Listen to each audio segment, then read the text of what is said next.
కల్లోల నేపాల్ తాత్కాలిక ప్రధానమంత్రి ఎవరన్న దానిపై ఉత్కంఠకు తెరపడింది. రాజకీయ అనిశ్చితి తొలగింది. నేపాల్ సుప్రీంకోర్టు మాజీ ప్రధాన న్యాయమూర్తి జస్టిస్ సుశీల్ కర్కీని పదవి వరించింది. తాత్కాలిక ప్రభుత్వ అధినేతగా ఆమె ప్రమాణ స్వీకారం చేశారు. హిమాలయ దేశానికి మొట్టమొదటి మహిళా ప్రధానమంత్రిగా చరిత్ర సృష్టించారు. అధ్యక్షుడు రామచంద్ర పౌడెల్ ప్రెసిడెంట్ ఆఫీసులో ఆమెతో ప్రమాణ స్వీకారం చేయించారు. నేపాల్ ప్రధాని పీఠం జస్టిస్ సుశీల కర్కీకి దక్కింది. ప్రమాణ స్వీకార కార్యక్రమంలో ఉపాధ్యక్షుడు రామసహాయ యాదవ్, సుప్రీంకోర్టు ప్రధాన న్యాయమూర్తి జస్టిస్ ప్రకాశ్మీని సింగ్ రావత్ పాల్గొన్నారు. నూతన తాత్కాలిక ప్రభుత్వం 6 నెలల్లోగా పార్లమెంట్ ఎన్నికలు నిర్వహిస్తుందని రామచంద్ర పాడెల్ చెప్పారు. నేపాల్లో సోషల్ మీడియాపై నిషేధాన్ని వ్యతిరేకిస్తూ యువత చేపట్టిన ఆందోళన హింసాత్మకంగా మారడం, ప్రధాని కేపీ శర్మ ఓలి రాజీనామా చేయడం తెలిసిందే. తాత్కాలిక ప్రధానమంత్రి ఎంపికపై జన్జడ్ ప్రతినిధులతో జరిగిన చర్చలు కొలిక్కొచ్చాయి.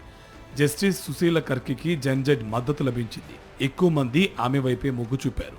అధ్యక్షుడు రామచంద్ర పౌడెల్, ఆర్మీ చీఫ్, జన్జడ్ ప్రతినిధుల మధ్య జరిగిన చర్చల్లో జస్టిస్ సుశీల ఎంపికకు ఆమోదముద్ర వేశారు. దాదాపు ఏకాభిప్రాయం కుదిరినట్టు తెలిసింది. నేపాల్ సుప్రీంకోర్టు తొలి మహిళా ప్రధాన న్యాయమూర్తిగా ఆమె ఇప్పటికే రికార్డుకెక్కారు.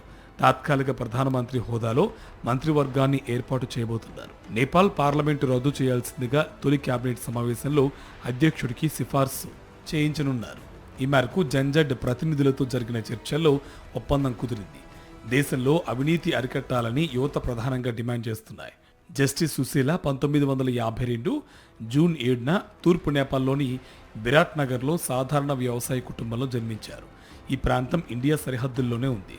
ఆమెకు భారత్తో ఎంతో అనుబంధం ఉంది. 50 ఏళ్ల క్రితం ఇక్కడి బనారస్ హిందూ యూనివర్సిటీలో చదువుకున్నారు. పొలిటికల్ సైన్స్లో పీజీ పూర్తి చేశారు. అనంతరం నేపాల్లో న్యాయ విద్య అభ్యసించి న్యాయవాద వృత్తిలోకి అడుగుపెట్టారు. 2016 జూలైలో నేపాల్ సుప్రీంకోర్టులో 24వ ప్రధాన న్యాయమూర్తిగా నియమితులయ్యారు. 11 నెలల పాటు ఆ పదవిలో కొనసాగారు. జస్టిస్ సుశీల తల్లిదండ్రులకు మొత్తం 7 సంతానం కాగా అందరికంటే ఆమె పెద్ద. ప్రముఖ నేపాలీ కాంగ్రెస్ నాయకుడు దుర్గాప్రసాద్ సుబేదీని జస్టిస్ సుశీల పెళ్లి చేసుకున్నారు.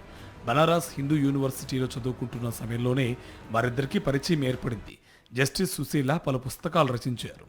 ఇక నేపాల్లో జరుగుతున్న హింసాకాండలో మృతుల సంఖ్య 51కి చేరింది.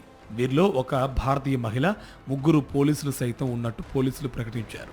36 మృతదేహాలకు శుక్రవారం త్రిభువన్ యూనివర్సిటీ టీచింగ్ హాస్పిటల్లో పోస్టుమార్టం ప్రారంభించారు.